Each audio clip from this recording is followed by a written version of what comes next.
and welcome to Hamstech Hall of Fame. This is an exclusive series where each episode is focused on the journey of our talented students and alumni. And today, this is your host, Maheta. In today's episode, we will be meeting Ratna Kaluri, a trailblazing interior designer, and she is a successful alumni of Hamstech of the batch 2010. Founder of RAD Studios, Hyderabad, Ratna has also achieved a lot of prestigious awards in the design field, such as Indian Architecture Award and Achievers Award, and many more. A full member and accredited designer of SBID and IIID, Ratna's expertise shines in her exceptional work. We are thrilled to have her share her inspiring journey with us today. So let's meet her.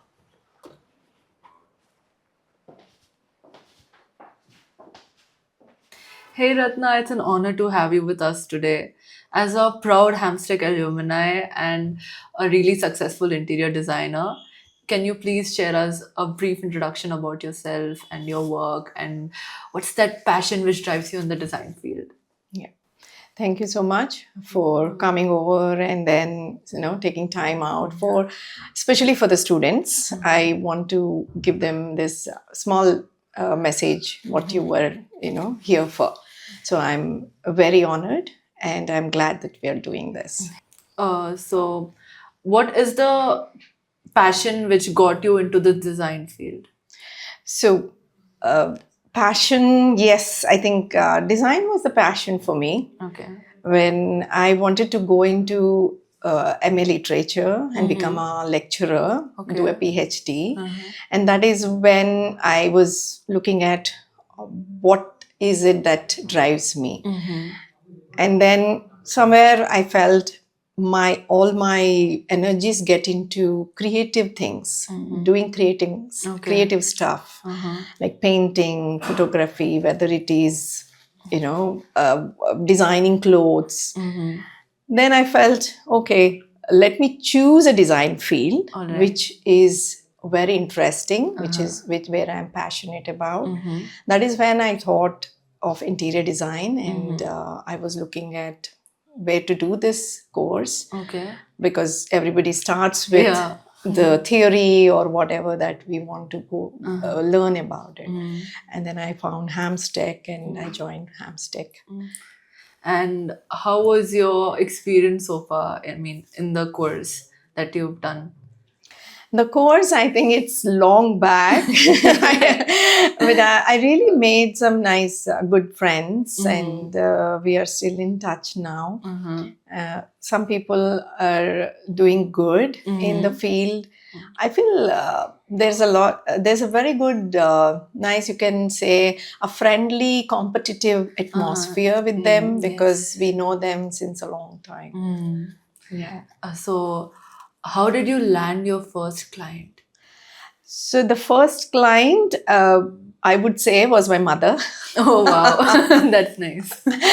And the second client was my friend. And the third client was a referral given by one of our friends. When bang on, it was a big project. And that's where I thought, yes, I got it. And I'm in the market and I'm doing the business and I'm doing creative stuff. So that was what was my first initial experience. So, that's very nice. And what is the key for getting new clients?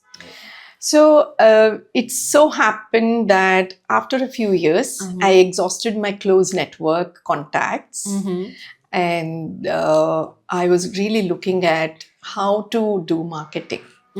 And that is when I met a guy who was doing websites and social media.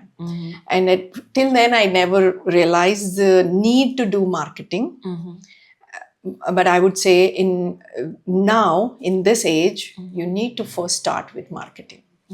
Because that is when you start with social media, everything, whatever that you can do complete marketing. All right. Because the people whom you know will be slowly getting exhausted. That is how it is. How many people will refer you? Yes. And after that, the clients will refer you. So that is where you get the client referrals. But marketing is always, I would say, the first thing that you need to do. Okay. And how do you create a USP for business? Yes, that's very interesting. I was struggling a lot for creating a unique selling proposition for my business, and then it is not just once. It is a continuous process for me. And finally, what I could see is that there are. So, what is your brand? What is your brand voice? For example, my brand voice is elegance, sophistication, and boldness. Or it can be sometimes, for you, it can be something else, right? Artsy or something. It's about your brand voice, what you resonate, and what you want the culture to be. So, all these things, if you look at all these, how you will actually talk to the client or send a mail to the client or a message to a client, taking all these things. And then firstly, I made my USP, and then the unique value proposition. As you say, the unique selling point is where it is all about what you want to give the client. But in the value proposition, it's the value that you want to add to the client. So the client is like, okay, I can trust this person. So that is how I landed. But I can say after 2 years or maybe 5 years, it will always change for me. It's a continuous process. That makes sense. Yeah.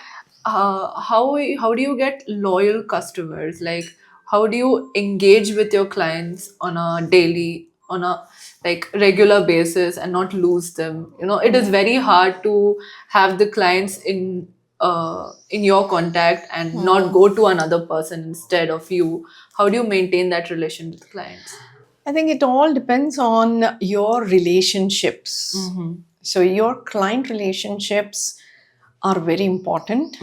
When it comes to doing something for your client, you need to look at what they want and what they need, and how we are actually making them comfortable, or how we are listening to them. Rather than selling, it's more of listening to the client and then doing what they want, right? Yeah. So when this thing happens, there is a relationship that builds with the client. And I would say this relationship will get you another client from the same client. So our clients are always, whoever have been with us, they have been referring us, or they are making new homes or new offices. Again, we are doing the same for them. So maintaining relationship with client is the most important primary thing that you are doing as an interior designer and taking care of your business.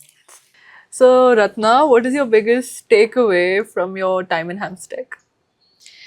The biggest takeaway for me is, I can say, a lot of knowledge. A lot of knowledge.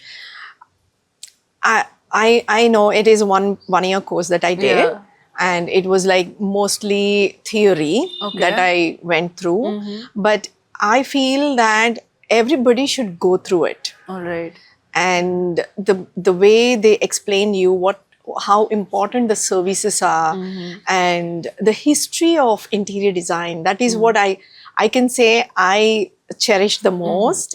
That I wouldn't have studied about the history of interior design ever, even if I'm practicing interior design, right? Yes. So that is something that I would say every student, every person who's practicing interior design, they should go through the history of interior design and the construction, what are the different bonds and all these things. I know it becomes a little, very much on the paper and too much of theory, but I think that is really, really important to know the basics, the foundation, which you're going to build on it.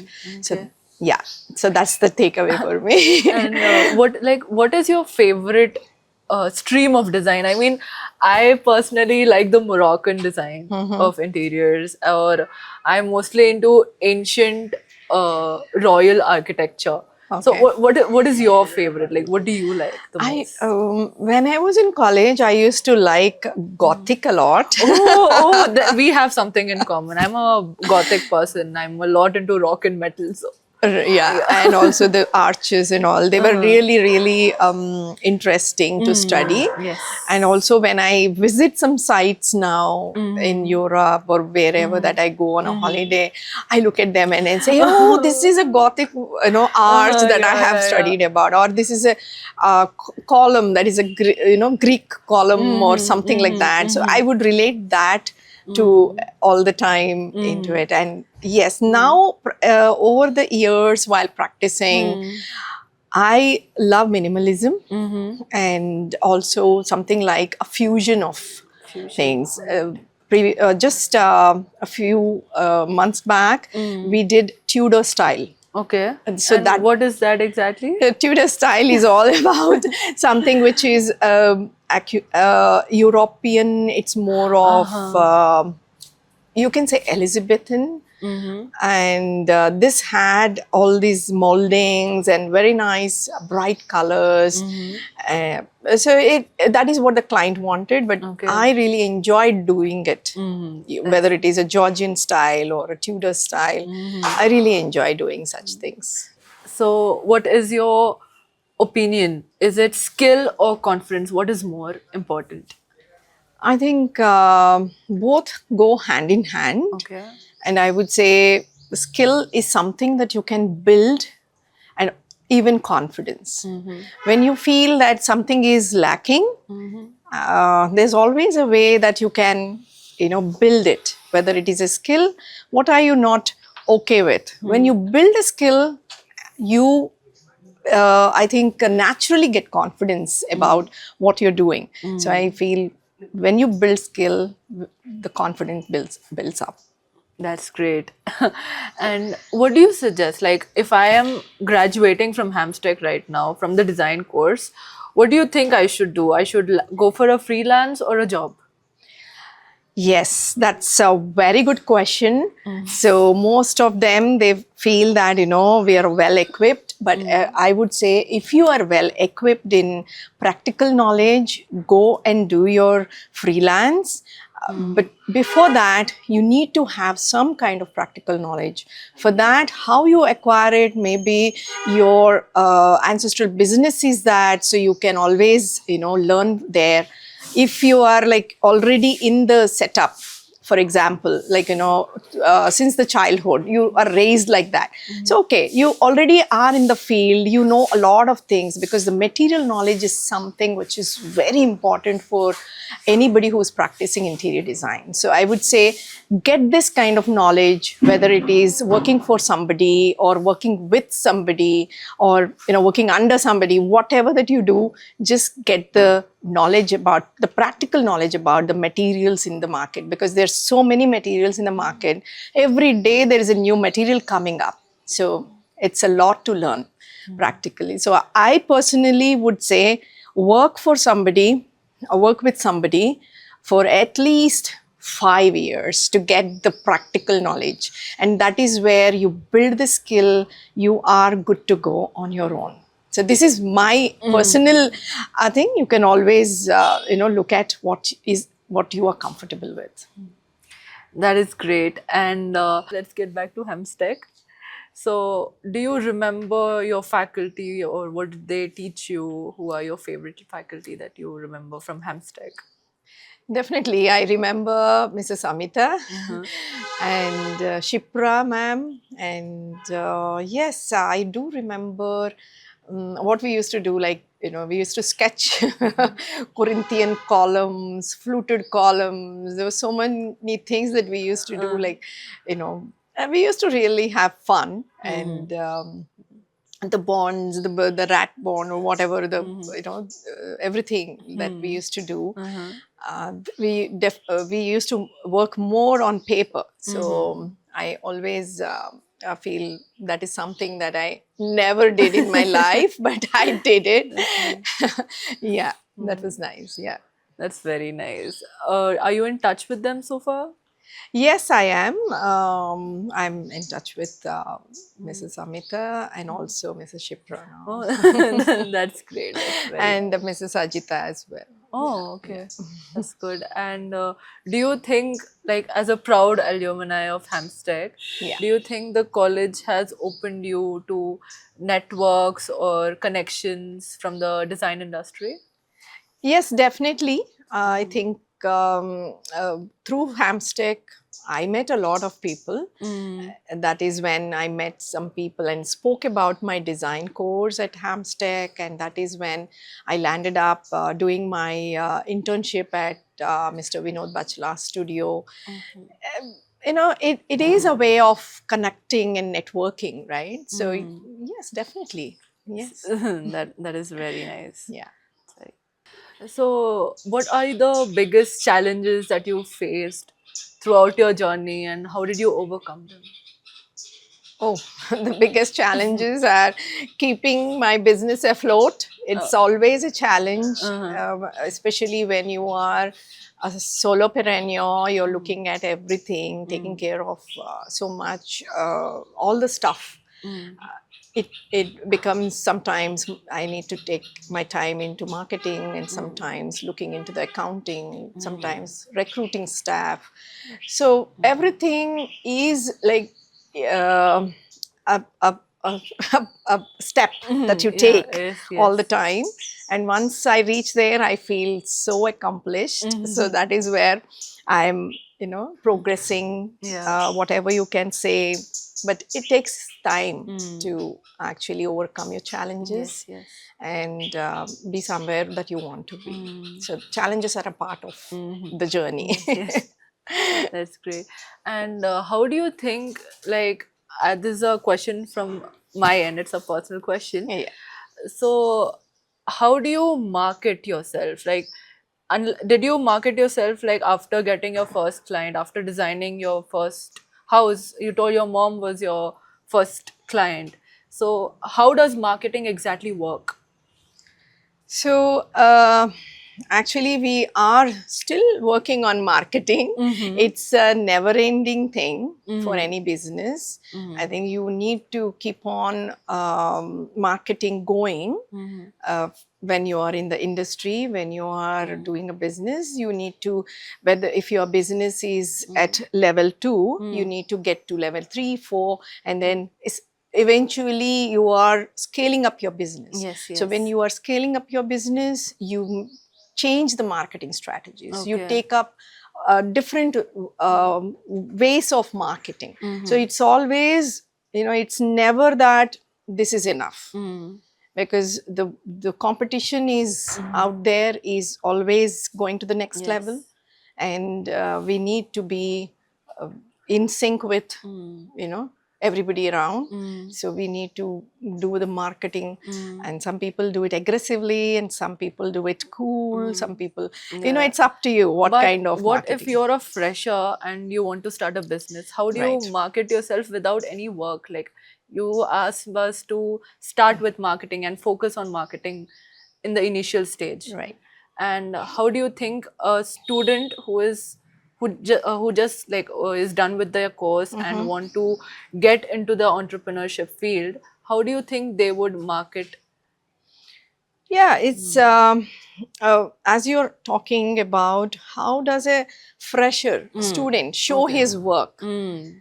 I feel you need to be genuine in Mm. marketing. Mm. Right now, the world knows everything. You think that, I can show something else, but no. It's about you, what you are, about your marketing, about your company, about your business, right? So if you are a fresher, I would say take your portfolio and show this is what I am at. This is the beginner stage that I am in. If you are putting it on social media, maybe on Instagram, do your whatever the portfolio that you have done, the work that you have done on it, and then say, I am out here and I want to do this work. And whoever likes it, likes your authenticity, I think they will be coming to you. There's nothing to hide or anything when you're portraying yourself, but be genuine, be authentic to the audience, and definitely it is going to fetch results, but you need to be patient. It's not just that you posted something and then you get a client. No, it always works, and you need to be consistent about it. keep going in a consistent manner, in a proper manner, and then you will reach there. Looking back on your journey, what are the lessons you've learned so far? It's a long story. I don't think you will be interested in listening to each and everything. Yes, the one lesson that I have learned in the entire 10 plus years of my experience as an entrepreneur, as an interior designer, is that be patient. Patience and be consistent in what you're doing. So these are the things that I would say what I have learned so far. That's a really short answer, but we will make it through with it. So Yeah. and like talking about lessons, how much do you think failure is important in entrepreneurship? Oh, that's very interesting. Failure is a must, I would say. And whenever you fail, don't sit and then say, okay, oh dear, I failed. But always there is another, the other side of the coin is that you need to look at what are the things that you can learn from that failure. If you can get that, then you will not be considering it as a failure. So that is something that I would tell everybody out there. That's very nice, Ratna. I mean, listening to the whole podcast right now, I'm sure that many listeners or viewers over there would like to connect to you and maybe know more about your work and the business. So, how do you suggest them to contact you? Definitely, I would love to help young designers, and they can always connect to me or through mail. I think that's the best.